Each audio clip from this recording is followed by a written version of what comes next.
ড্রাইভারের কাছে না শোনা ছাড়াই হেল্পার গাড়ি টান দিছে। সিনটা দেখার পরে ড্রাইভার নিজেই স্টপ করে মারা গেছে। পানির নিচে থাকার কারণে আমার গায়ের উপরে প্রায় 12-13 জন পড়ছে। কি বাসের সাথে বাজি না, কোন জায়গায় দিয়ে বেরোচ্ছি বা কিভাবে বেরোচ্ছি উপর আল্লাহ জানে।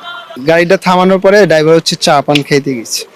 চা পান খাইতে গেলে পারে এখন হচ্ছে আপনার মানে আচ্ছা আমাদের হচ্ছে যাত্রী যারা ছিল আর কি, তারা হচ্ছে 2-3 জন হচ্ছে 4-5 জন হবে এরকম, তারা নামে হয়তো চা পান খাচ্ছে আর সবাই গাড়ির মধ্যে আর কি, ছোট বড় সবাই। তাই সেই ক্ষেত্রে আপনার হচ্ছে এলো যখন ফেরিটা আনলোড করা হয়েছে আর কি, আনলোড হওয়ার কারণে ড্রাইভারের কাছে না শোনা ছাড়াই হচ্ছে হলো আপনি হেল্পার হচ্ছে উনি নিজের ইচ্ছায় আর কি গাড়ি স্টার্ট করে ওইখানে টান দেয়। টান দেওয়ার কারণে হচ্ছিল উনি হচ্ছে তখন হচ্ছে গাড়িটা ব্যালেন্স রাখতে পারেনি। ব্যালেন্স না রাখার কারণে হচ্ছে ওই টানের কারণে একবার ডাইরেক্ট নদীতে যা পড়ে। নদীতে যা পড়লে পারে তখন আমি হচ্ছে বাসের সবার পিছনে ছিলাম, পিছনে এক সিটের সামনে। আমার সাইডে আরো 2-3টে বাচ্চা ছিল ছোট ছোট, আমাদের দাচ্ছি বাজারে আমাদের শরীফ ভাইয়ের ছেলে আর ওনার হচ্ছে ভাগ্নি।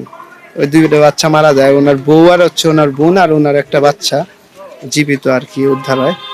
তা আপনি হচ্ছে ওইখানে আমি যখন বাসের মধ্যে পড়ে যাই, পড়ে যাওয়ার পরে তখন তো পানির নিচে থাকার কারণে আমার গায়ের উপরে প্রায় 12-13 জন পড়ছে। তাই সেই ক্ষেত্রে মনে করেন যে আমি অনেক আপ্রাণ চেষ্টা করছি যে ওই ক্ষেত্রে উঠবো। তাই পানির মধ্যে হচ্ছে আমার গায়ের উপরে যখন পড়ার কারণে তখন আর মনে করেন যে আমি করতে পারিনি। আমি যখন জানালা ধরছি মানে বাসের যে আর কি জানালা ধরার পরে হচ্ছে আপনার আরো আমার হচ্ছে 2 জন হচ্ছে, একজন পিঠের উপরে চড়ে খাড়াইছে, একজন ঘাড়ের উপরে। তাই সেই ক্ষেত্রে মনে করেন যে আমি সামনে দিয়ে না যায় হচ্ছে বাস যখন তলায় যাচ্ছে আর কি, মানে যাইবে গেছে পানির মধ্যে, তখন বাসের যে একটা ভুলকুনি মানে একটা পানির একটা স্রোত উঠতেছে উপরের দিকে ওঠার কারণে আমি ওই পানির ওই স্রোত ধরে আমি উপরে উঠি। উপরে ওঠার পরে আমি উপরে উঠতেছি, আমি জানি যে এখন আমি বাসের ভিতর থেকে বের হইনি। তারপর হচ্ছে আমি ওই স্রোতের কারণে আস্তে আস্তে উপরে উঠতে উঠতে ইনশাল্লাহ আমি উপরে উঠে যাই আর কি, বাসের সাথে বাজি না। কোন জায়গায় দিয়ে বেরোচ্ছি বা কিভাবে বেরোচ্ছি উপর আল্লাহ জানে।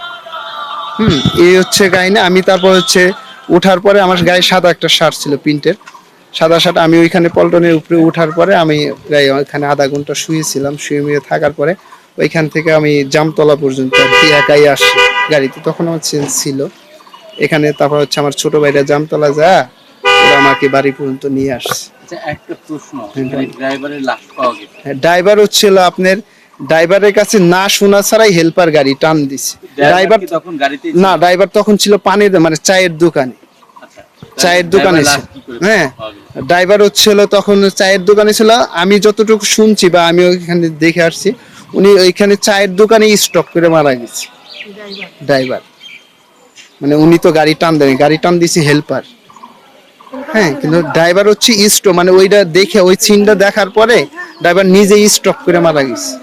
আচ্ছা, আর ওই মানে আপনি তো গাড়িতে ছিলেন, জি জি, যে হেল্পার ছিল হ্যাঁ, সে কি মানে বাঁচতে পেরেছিল কিনা বা লাভটা পেল? আমি হেল্পারের সম্বন্ধে আমি কোনো কিছু শিওর মানে বলতে পারবো না যে আসলে কে বাঁচছে বা জীবিত উদ্ধার হয়েছে না মারা গেছে, শিওর আমি বলতে। কতজন যাত্রী ছিল ওইখানে নারী? যাত্রী হচ্ছে আপনার 40 সিটের গাড়ি, পুরো গাড়িটাই ফ্ল্যাপ। তারপর হচ্ছে সবাই 12 থেকে 13 জন বাচ্চা ছিল। হ্যাঁ, তা এভারেজে আপনি 50+ ছিল মানে যাত্রী আর কি, বাচ্চা টাচ্চা সহ ড্রাইভার মানে এগুলো সহ আপনি 50 জন প্লাস ছিল।